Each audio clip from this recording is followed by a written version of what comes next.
साथियों, मैं आपका स्वागत करती हूँ मेरे YouTube चैनल पर। तो साथियों, इस वीडियो सेशन में हम जानने वाले हैं गणतंत्र दिवस अर्थात 26 जनवरी पर बहुत ही सरल और छोटा भाषण, जो याद करने में तो सरल है ही है, बोलने में भी बहुत सरल है। तो आइए देर न करते हुए भाषण की शुरुआत करते हैं। माननीय अतिथिगण, प्राचार्य जी, शिक्षकगण और मेरे सभी मित्रों, सर्वप्रथम सन 2024 में आप सभी को हमारे प्रिय भारत देश के 75वें गणतंत्र दिवस की हार्दिक शुभकामनाएं। तैरना है तो समुद्र में तैरो, नदी नालों में क्या रखा है।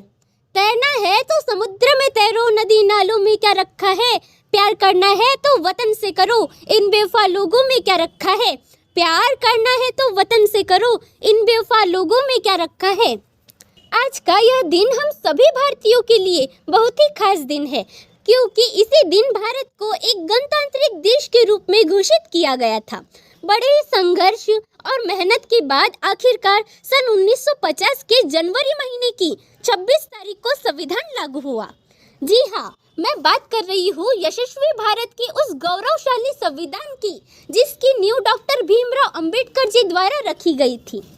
आज यही संविधान भारत की आत्मा है, या यूँ कहे कि भारतीयों के लिए 1950 में तैयार किए गए नियमों और कर्तव्यों और अधिकारों की व्याख्या है।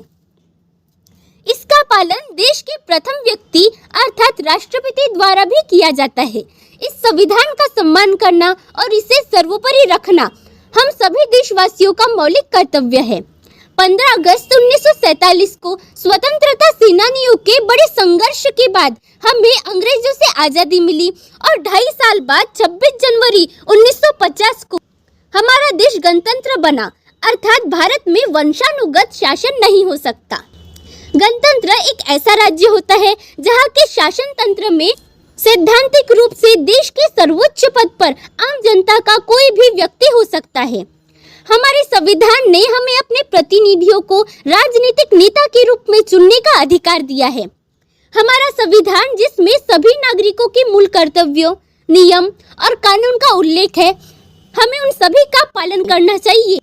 हमें देश के प्रति कर्तव्यनिष्ठ होना चाहिए। साथ ही शहीद भगत सिंह, चंद्रशेखर आजाद और नेताजी जैसे वीर शहीदों का पूरे दिल से सम्मान करना चाहिए। आखिर आज उन्हीं के बलिदान के कारण हम बिना किसी संघर्ष के देश को प्रगति पथ पर आगे बढ़ा पा रहे हैं। हमें ऐसे महान अवसरों पर वीर शहीदों को अवश्य याद करना चाहिए। आज देश की राजधानी में भारत की विविधता में एकता को दर्शाते हुए विभिन्न राज्यों की संस्कृति और परंपरा का एक बड़ा प्रदर्शन किया जाता है। हमें इससे मिलजुल कर रहने की प्रेरणा मिलती है। प्रगति पथ पर तीनों सेनाओं के जोहर हमें एहसास दिलाते हैं कि हम सुरक्षित हैं।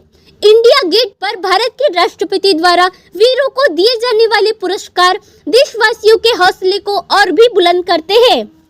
लाल किले पर लहराता तिरंगा देश की आन, बान, शान और हमारे स्वाभिमान को बढ़ाते हैं। ऐसे राष्ट्रीय जश्न के मौकों पर एक भारतीय होने का मेरा गर्व स्वतः ही बढ़ जाता है। आज के इस पावन दिन पर मैं यह कामना करती हूँ कि हमारे देश में धर्म और जातिगत भेदभाव और भ्रष्टाचार पूरी तरह खत्म हो जाए। अंत में बस चंद पंक्तियाँ कहना चाहूंगी। चढ़े हंसकर मौत के जीने पर, चढ़े हंसकर मौत के जीने पर, खाई गोली सीने पर, अड़िग थी आजादी की चाहत, अड़िग थी आजादी की चाहत, खूनी घूंट भी पीने पर, खूनी घूंट भी पीने पर। तो साथियों, यह था गणतंत्र दिवस पर बहुत ही धमाकेदार भाषण। मैं आशा करती हूँ आपको यह भाषण पसंद आया हो। तो जाते जाते अपने देश के लिए और भारत माता के लिए वीडियो को करें एक लाइक और चैनल को करें सब्सक्राइब। Thanks for watching.